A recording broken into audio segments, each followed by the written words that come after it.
இன்றே டவுன்லோட் செய்து உங்கள் ஃபேவரட் ஷோக்களை என்ஜாய் பண்ணுங்க. சார் என் பேர் ஆதி.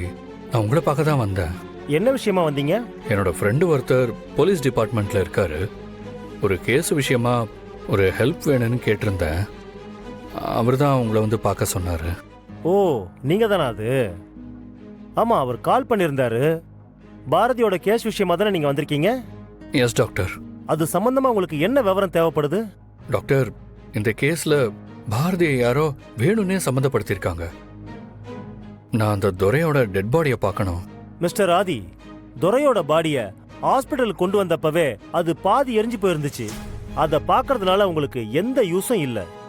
அப்படின்னா இறந்து போனது துரை தான்னு எப்படி டாக்டர் கன்ஃபார்ம் பண்ணீங்க? அது மட்டும் இல்லாம பாரதி தான் அந்த கொலையை பண்ணாங்கன்னு எப்படி ப்ரூவ் ஆச்சு? வாங்க சொல்றேன், வாங்க உட்காருங்க சார்.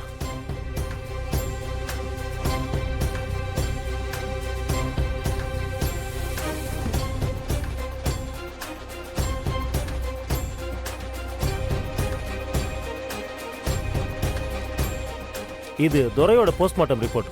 பாருங்க சார்.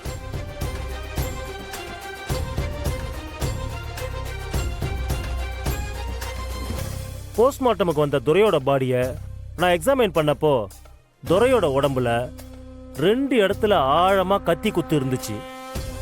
அது மட்டும் இல்லாம அதுக்கு முன்னாடி துரையோட தலையில இரும்பு ராடால பலமா அடிச்சிருக்காங்க. அந்த கம்பியில துரையோட பிளட் ஸ்டெயின் இருந்தது. கம்பியில பாரதியோட கைரேகையும் இருந்தது. அதே மாதிரி குத்துப்பட்ட கத்தியிலையும் பாரதியோட கைரேகைய ஃபாரன்சிக் ஐடென்டிஃபை பண்ணிருக்காங்க. துரைய கம்பியால தலையில அடிச்சு கத்தியால குத்தி கொன்னதுக்கு அப்புறமா அந்த பாடி இழுத்துட்டு வந்து பக்கத்துல இருக்கிற காட்டுல வச்சு பெட்ரோல் ஊத்தி எரிச்சிருக்காங்க. பெட்ரோல் இருந்த கேன்லயும் பாரதியோட கைரேகை இருக்கு. அந்த பக்கமா வந்தவங்க காட்டுல புகை வருதுன்னு பார்த்ததுக்கு அப்புறமா தான் துரையோட பாடி எரியறத பார்த்து போலீஸ்க்கு இன்ஃபார்ம் பண்ணிருக்காங்க. அந்த இடத்துக்கு போன போலீஸ் நைட்டோட நைட்டா பாதி எரிஞ்சு போன துரையோட டெட் பாடியை தான் ஹாஸ்பிட்டலுக்கு எடுத்துட்டு வந்தாங்க. நான் தான் அந்த பாடியை எக்ஸாமின் பண்ணி ஃபர்ஸ்ட் ரிப்போர்ட் கொடுத்தேன். எல்லாம் சரிதான் சார். ஆனால் அந்த பாடி துரையோட தானே எப்படி நீங்கள் கன்ஃபார்ம் பண்ணீங்க?